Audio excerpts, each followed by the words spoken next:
Bismillahirrahmanirrahim. Assalamualaikum warahmatullahi wabarakatuh.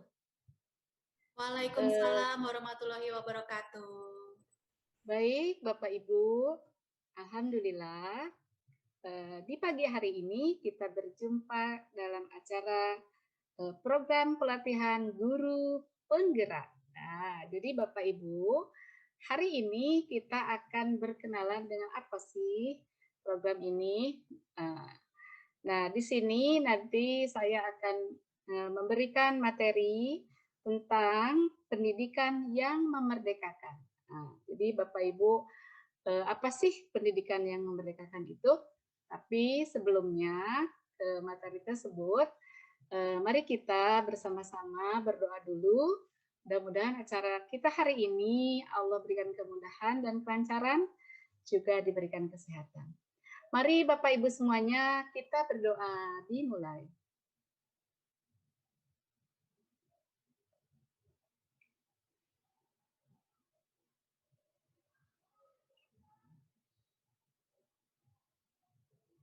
Berdoa selesai. Terima kasih Bapak Ibu sudah berdoa dengan hikmat.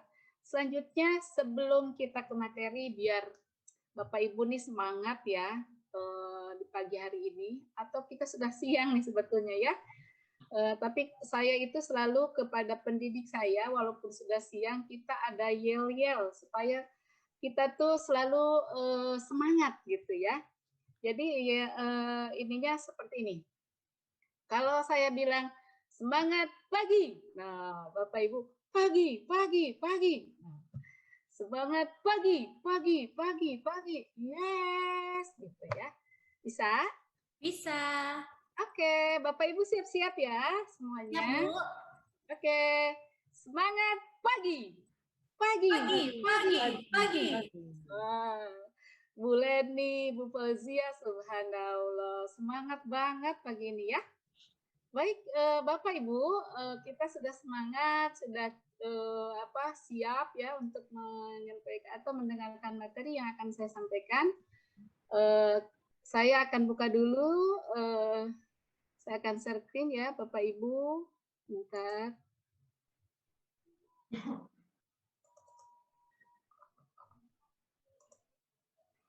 Sudah terlihat di layar? Sudah, Bu. Sudah, Bu. Baik.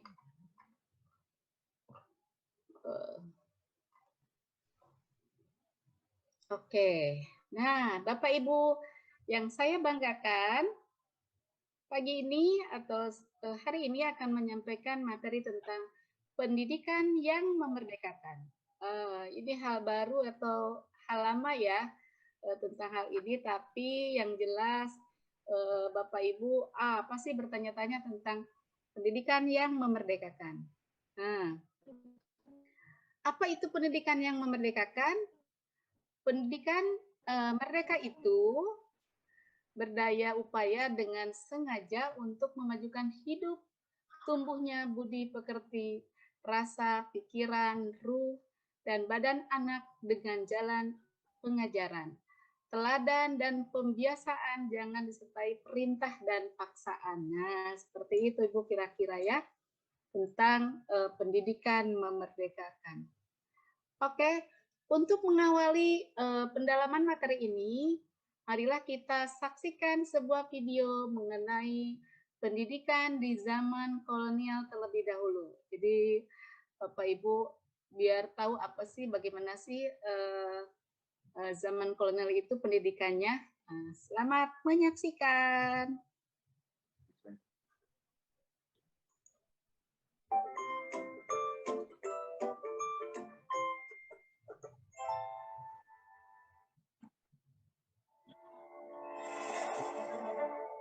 Salam dan bahagia, Bapak Ibu calon guru penggerak.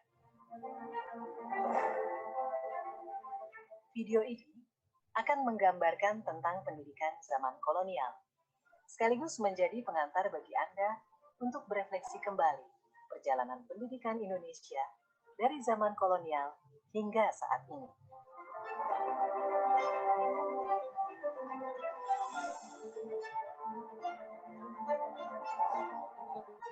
Tahukah Anda pada tahun 1854. Beberapa bupati menginisiasi pendirian sekolah-sekolah kabupaten, tetapi hanya untuk mendidik calon-calon pegawai. Nah, oke Bapak Ibu, tadi sudah menonton ya, apa itu pendidikan zaman kolonial. Dari berdasarkan video tersebut, silakan Bapak Ibu bisa menjawab beberapa pertanyaan berikut. Siapa yang bisa nih? Yang siap boleh sebutkan 2 hal yang menarik ya, atau 1 hal boleh. Apa sih yang terdapat dalam video tersebut? Nah, silakan Bu Leni atau Bu Fauzia. Saya boleh, Bu? Silakan Bu Leni. Iya, jadi berdasarkan video tersebut, saya belajar tentang bagaimana pendidikan pada zaman kolonial. Jadi ini mungkin jawabannya boleh ngerangkap ketiga pertanyaan ini kali ya, Bu ya? Siap. Jadi boleh nih. kalau zaman kolonial itu pendidikan hanya ditujukan pada anak-anak atau siapapun mereka yang memang nantinya ke depannya dianggap memiliki sumbangsi untuk negara. Jadi kalau dianggap bahwa orang ini tidak ada potensi untuk bermanfaat bagi negaranya, ya mereka tidak layak untuk mendapatkan pendidikan seperti itu, Bu. Nah, kalau perbedaannya itu mungkin lebih kepada ini ya. Kalau dulu pendidikan hanya bagi mereka yang dianggap memiliki sumbangsi bagi negara, tapi kalau sekarang pendidikan itu setara untuk semua kalangan, semua golongan. Begitu, Bu. Oke, keren banget, tepat sekali Bu Leni, betul banget kata Bu Leni tadi. Jadi di sini ada perbedaan ya antara pembelajaran sekarang dengan pada zaman kolonial, di mana mungkin zaman kolonial itu hanya orang-orang tertentu yang boleh belajar. Gimana untuk Bu Fauzia? Ada pertanyaan? Ibu Fauzia? Sepertinya bermasalah sinyal, Bu. Oke, baik, kita lanjutkan saja ya, Bapak Ibu. Lanjutkan selanjutnya.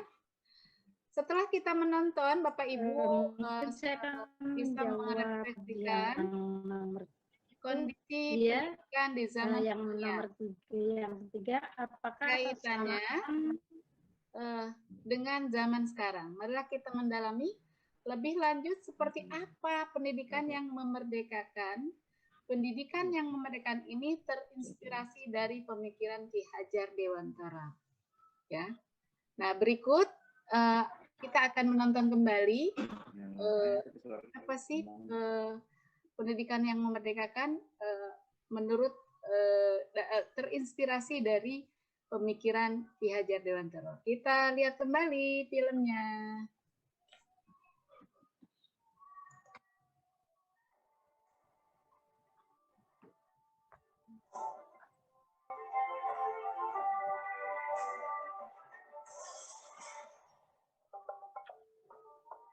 Setiap tanggal 2 Mei, kita memperingati Hari Pendidikan Nasional yang diambil dari hari kelahiran Ki Hajar Dewantara. Melalui pendidikan, Ki Hajar berjuang melawan penjajahan Belanda. Seperti apa ceritanya? Ayo teman-teman, kita simak bersama. Ki Hajar Dewantara terlahir dengan nama Raden Mas Suwardi Suryaningrat pada tanggal 2 Mei 1889. Ia dibesarkan dalam lingkungan Keraton Pakualam di Yogyakarta. Ki Hajar sempat kuliah di Stovia atau Sekolah Dokter Pribumi. Kemudian, ia bekerja sebagai wartawan di koran seperti Utusan Media dan Kaum Muda. Sejak muda, Ki Hajar berani menentang pemerintah kolonial Belanda. Bersama Daus Dekker dan Cipto Mangunkusumo, ia mendirikan Indis Patrus pada tahun 1912 yang bertujuan mencapai Indonesia merdeka. Akibat kritiknya pada pemerintah Belanda dalam tulisan Seandainya Aku Seorang Belanda, Ki Hajar diasingkan ke Pulau Bangka. Daus Dekker dan Cipto Mangunkusumo membela sahabat. Oke, Bapak Ibu, itu tadi ya. Apa namanya yang diputarkan dalam video tersebut. Nah, mari kita lanjutkan ke materi kita, yaitu dasar-dasar pendidikan yang telah dijelaskan tadi atau ditonton oleh kita semua tentang Ki Hajar Dewantara yang luar biasa ya untuk kemajuan pendidikan itu berjuang melawan kolonial pada saat itu. Nah, di sini akan saya tampilkan dasar-dasar pendidikan. Arti dan maksud kata pendidikan dan pengajaran itu seringkali dipakai bersama-sama. Sebenarnya gabungan kedua kata itu dapat mengerukan pengertiannya yang asli. Ketahuilah sebenarnya yang dinamakan pengajaran itu merupakan salah satu bagian dari pendidikan. Maksudnya, pengajaran itu tidak lain adalah pendidikan dengan cara memberi ilmu atau berfaedah untuk hidup anak-anak baik lahir maupun batin. Itu ya Bapak Ibu. Dalam arti khusus, pendidikan mempunyai keragaman jenis pengertian. Bisa dikatakan bahwa tiap-tiap aliran hidup, baik aliran agama maupun aliran kemasyarakatan mempunyai maksud yang berbeda. Tidak hanya maksud dan tujuannya saja yang berbeda, cara mendidiknya juga tidak sama. Sedangkan menurut pengertian umum, pendidikan diartikan sebagai tuntunan dalam hidup tumbuh anak-anak. Artinya, menuntun segala kodrat yang ada pada anak-anak agar mereka dapat mencapai keselamatan dan kebahagiaan yang tinggi, baik sebagai manusia maupun sebagai anggota masyarakat. Nah, itu Bapak Ibu, jadi pengertian pendidikan itu berbeda-beda ya. Dalam tuntunan hidup pertama kali harus diingat bahwa pendidikan itu hanya satu tuntunan di dalam hidup tumbuhnya anak-anak kita.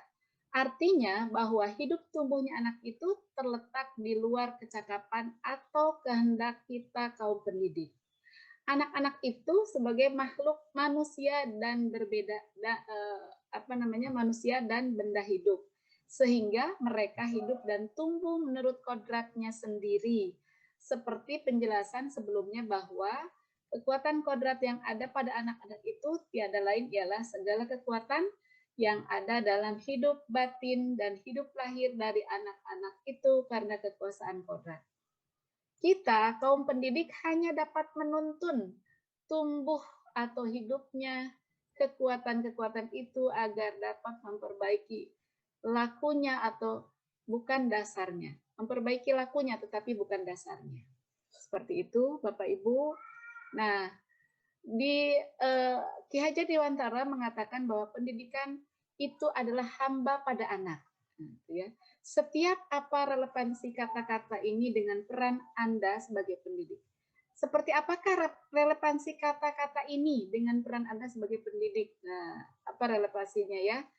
Seperti apa contoh penerapan kata-kata ini dalam pendidikan di sekolah? Nah, dari pendidikan berhamba pada anak itu menurut Bapak Ibu kira-kira apa ya? Ada yang bisa jawab? Ada yang mau jawab? Saya, Bu. Oh iya, Bu Leni kembali. Keren banget Bu Leni. Silakan Bu Leni.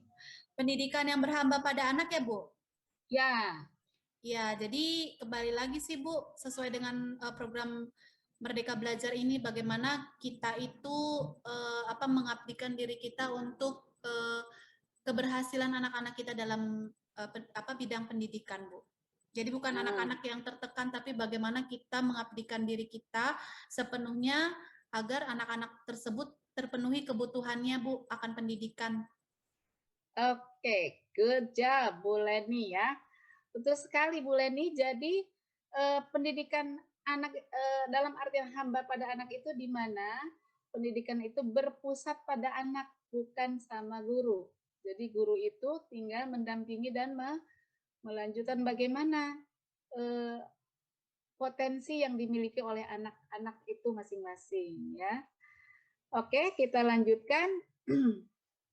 Ki Hajar Dewantara juga menjelaskan mengenai tujuan pendidikan, yaitu menuntun segala kodrat yang ada pada anak-anak agar mereka dapat mencapai keselamatan dan kebahagiaan yang setinggi-tingginya, baik sebagai manusia maupun sebagai anggota masyarakat. Nah, Bu Fauzia mungkin bisa menjawab bagaimana pemikiran ini dapat diterapkan di sekolah Ibu. Bagaimana Bu? Ki Hajar Dewantara menjelaskan mengenai tujuan pendidikan, Bu. Bagaimana di sekolah Ibu diterapkannya, Bu?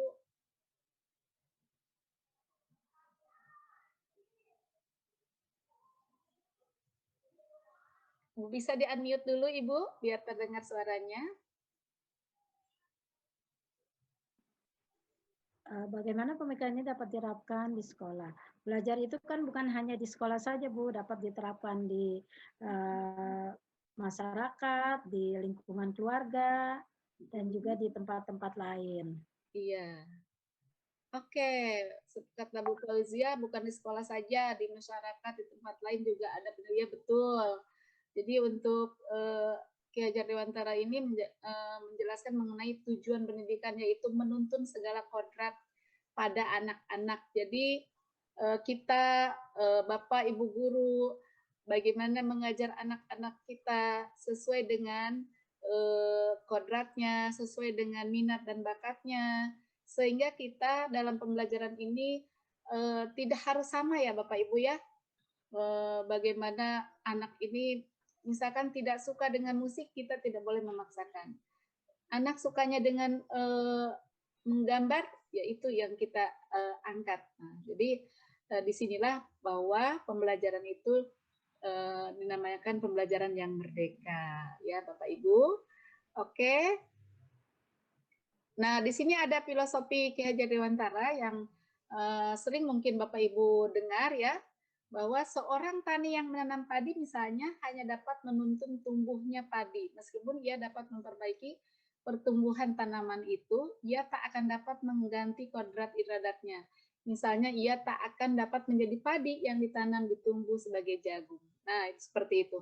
Jadi kita mengajar anak-anak itu sama dengan petani, bagaimana dia menanam padi, mengurusnya, mengairinya sesuai dengan kodratnya itu padi. Dan kita tidak boleh berharap kalau kita menanam padi hasilnya jagung itu. Nah, diibaratkan dalam pendidikan itu seperti itu. Jadi kalau anak yang sudah mempunyai bakatnya di sini tidak boleh kita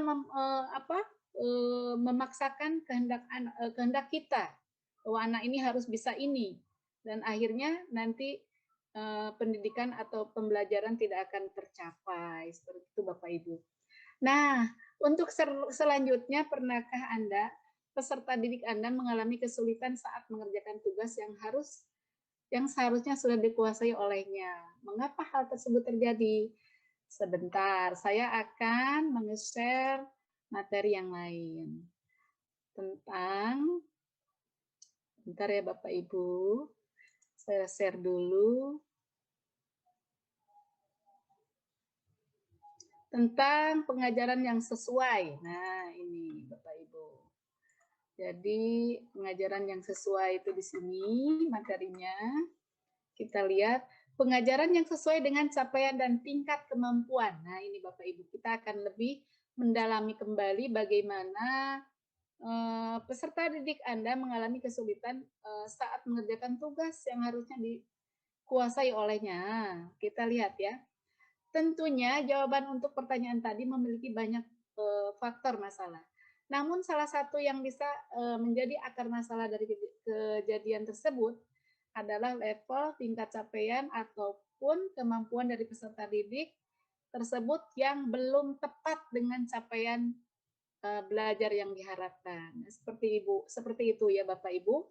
Kemudian pembelajaran yang tepat untuk peserta didik harus disesuaikan dengan tingkat kemampuan dari peserta didik tersebut. Nah, itu ya Bapak Ibu. Nanti kita akan lebih banyak lagi belajar tentang bagaimana sih capaian yang harus dicapai oleh anak didik kita. Nah, gitu ya. Oke, di sini pengajaran sesuai dengan capaian atau tingkat kemampuan merupakan sebuah pendekatan belajar yang mengacu pada tingkat capaian atau kemampuan peserta didik. Seringkali disebut juga sebagai teaching at the right ya level. Jadi kita itu belajar sesuai levelnya gitu ya. Pendekatan pembelajaran ini tidak mengacu pada tingkatan kelas. Nah, pembelajaran dibuat sesuai dengan capaian tingkatan kemampuan kebutuhan peserta didik untuk mencapai capaian pembelajaran yang diharapkan. Jadi seperti itu ya Bapak Ibu. Jadi capaian pembelajaran itu yang diharapkan adalah untuk mencapai capaian pembelajaran yang diharapkan. Kemudian cara mendidiknya yaitu berpusat pada peserta didik ya Bapak Ibu, tadi sudah dijelaskan. Kemudian selanjutnya sekilas mengenai pengajaran sesuai dengan capaian atau tingkat kemampuan. Nah, di sini ada 1, 2, 3, 4 poin. Bapak Ibu nanti bisa dipelajari ini. Nanti saya akan berikan linknya atau materinya kepada Bapak Ibu semuanya supaya Bapak Ibu bisa terus mempelajari atau membuka kembali. Kemudian pengajaran sesuai dengan capaian atau tingkatan kemampuan. Nah, di sini pendekatan ini sudah digunakan di beberapa negara ya, antara lain India, Australia dan sebagainya. Nah, kita pun sama ya, pengajaran sesuai dengan capaian atau tingkatan kemampuannya. Baik Bapak Ibu, di sini ada tahapan, ada asesmen, ada perencanaan, ada pembelajaran. Untuk asesmen di sini untuk bisa membuat pembelajaran yang berpusat pada peserta didik. Maka asesmen menjadi tahap pertama. Seperti itu ya Bapak Ibu. Kemudian perencanaannya setelah berhasil mengidentifikasi potensi karakter tingkat capaian kemampuan, maka bagian berikutnya adalah menyusun proses pembelajaran yang sesuai dengan data asesmen kita. Selanjutnya adalah pembelajaran. Selama proses pembelajaran ini perlu dibuatkan adanya asesmen-asesmen berkala untuk melihat proses pemahaman murid. Nah, itu Bapak Ibu, jadi kita itu mengajar itu ada asesmennya dulu. Setelah itu kita tahu kemampuan anak itu sampai di mana. Kemudian kita akan merencanakan seperti apa rancangannya, kita rencanakan. Setelah itu baru kita akan proses pembelajarannya ya, Bapak Ibu, seperti itu. Nah, untuk penerapan pendekatan pengajaran ini, apa hal pertama yang harus kita lakukan? Ayo Bapak Ibu bisa jawab enggak? Saya Bu.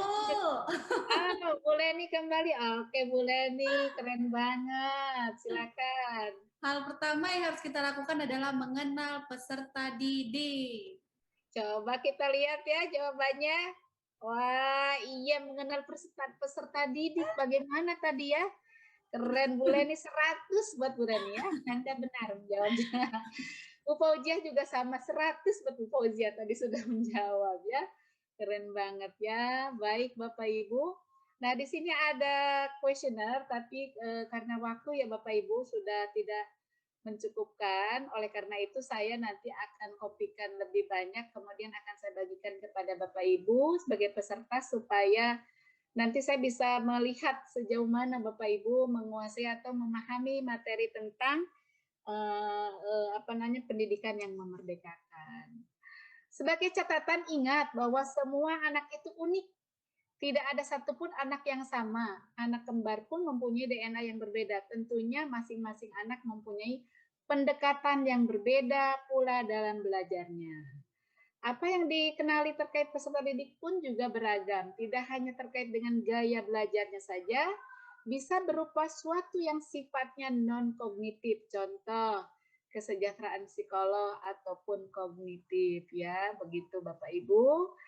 Nah, alhamdulillah pembelajaran kita hari ini atau materi hari ini tentang pendidikan yang memerdekakan sudah selesai. Mudah-mudahan Bapak Ibu bisa belum puas ya, bisa masih banyak bertanya. Nanti ada sesi tanya jawab di berikutnya setelah break nanti kita ada sesi tanya jawab supaya Bapak Ibu lebih puas ya.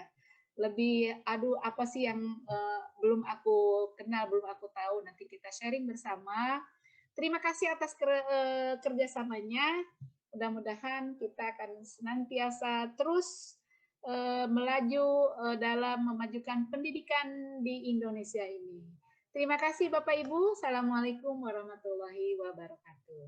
Ya, terima kasih semuanya. Boleh beri tepuk tangan buat para ibu-ibu semuanya hari ini. Terima kasih. Kita sudah menyudahi untuk pelatihan in-house training ini.